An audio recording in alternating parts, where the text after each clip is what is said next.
আৰু এতিয়া ধৰক আপুনি মানে যুৱ চামৰ সৈতেও যিহেতু তেওঁলোকৰ সৈতে আপোনাৰ ভাল এটা কানেকশ্যন আছে, তেওঁলোকৰ সৈতে আপোনাৰ উঠা বহা ধৰক মানে ভাল তেওঁলোকৰ সৈতে সম্পৰ্ক। গতিকে তেওঁলোকৰ মাজত আপুনি কিদৰে দেখা পাইছে, মানে যি এক পৰিৱৰ্তনৰ কথা সকলোৱে কৈ আহিছে, অসমৰ সকলোৱে কয় নিউ জেনেৰেশ্যনে এক চেঞ্জ বিচাৰিছে, এক পৰিৱৰ্তন বিচাৰিছে, সেই পৰিৱৰ্তনৰ আপোনাৰ যি পৰিভাষা তেওঁলোকৰ সেয়া কেনেকুৱা দেখা পাইছে? না, যুৱক সমাজে আচলতে পৰিৱৰ্তন বিচাৰি আছে। যুৱক সমাজে আচলতে কি বিচাৰে, তেওঁলোকে যাতে লিখা পঢ়া কৰি শেষ হোৱাৰ পিছত যাতে কিবা এটা কৰ্ম সংস্থাপন পায়, সেয়া চৰকাৰী হওক বা বেচৰকাৰী হওক, সেইটো কোনো কথা নাই আচলতে। আৰু যুৱক সমাজে বিচাৰে এখন শান্তিপূৰ্ণ সমাজ, য'ত তেওঁলোকে যাতে যিকোনো ৰাজনৈতিক দলে যাতে কোনো ধৰ্মীয় বা কোনো ভেদাভেদৰ ৰাজনীতি নকৰি যাতে এটা ধৰ্ম নিৰপেক্ষ যাতে এটা ৰাজনীতি হয়, আচলতে যুৱক সমাজ সেইটোৱে বিচাৰে।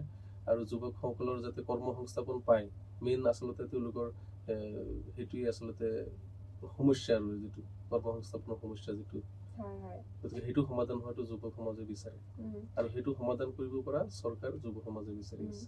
আৰু তেওঁলোকৰ মাজত এতিয়া প্ৰধান সমস্যা বুলি ক'লে আপুনি কি সমস্যা দেখা পায়? তেওঁলোকে কি ইছ্যুজ লৈ ধৰক আপোনাৰ কাষতো আহে বা তেওঁলোকে নিবনুৱা সমস্যাৰ বাহিৰতো বৰ্তমান যুৱ সমাজৰ যিটো উশৃংখলতা আছে, সেইটো আচলতে কৰ্ম সংস্থাপনৰ কাৰণেই হৈছে। কৰ্ম সংস্থাপন নাপাই পেলাই তেওঁলোকে আচলতে যিটো অৱসৰ বিনোদনৰ সময় আছে, সেই সময়খিনি আচলতে খুব ভালদৰে ব্যৱহাৰ কৰিব নোৱাৰে, যিটো কাৰণত তেওঁলোকে বিভিন্ন লাইনত গুচি যায়, বিভিন্ন অপকৰ্মত লিপ্ত হয়, বিভিন্ন তেওঁলোকৰ বেয়া যিখিনি আসক্তি আছে, ড্ৰাগছেই হওক, মদ ভাং বা যিবিলাক আমাৰ অসামাজিক বস্তু আছে, সেইবিলাকৰ প্ৰতি তেওঁলোকৰ ধাউতিটো বাঢ়ি যায়।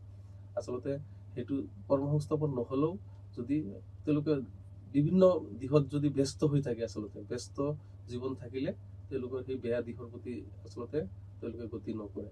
আচলতে তেওঁলোকৰ এইটো এটা সমস্যা যে তেওঁলোকে অৱসৰ বিনোদনৰ সময়টো আচলতে খুব ভালদৰে ইউজ কৰিব পৰা নাই, ব্যৱহাৰ কৰিব পৰা নাই। হয়, এতিয়া কিবা এটা ধৰক সমস্যা হ'লে বা চাকৰি কিবা এটা কামত হ'লেও তেওঁলোকে নগাঁও চহৰলৈ দৌৰিব লগা হয়, নহয়?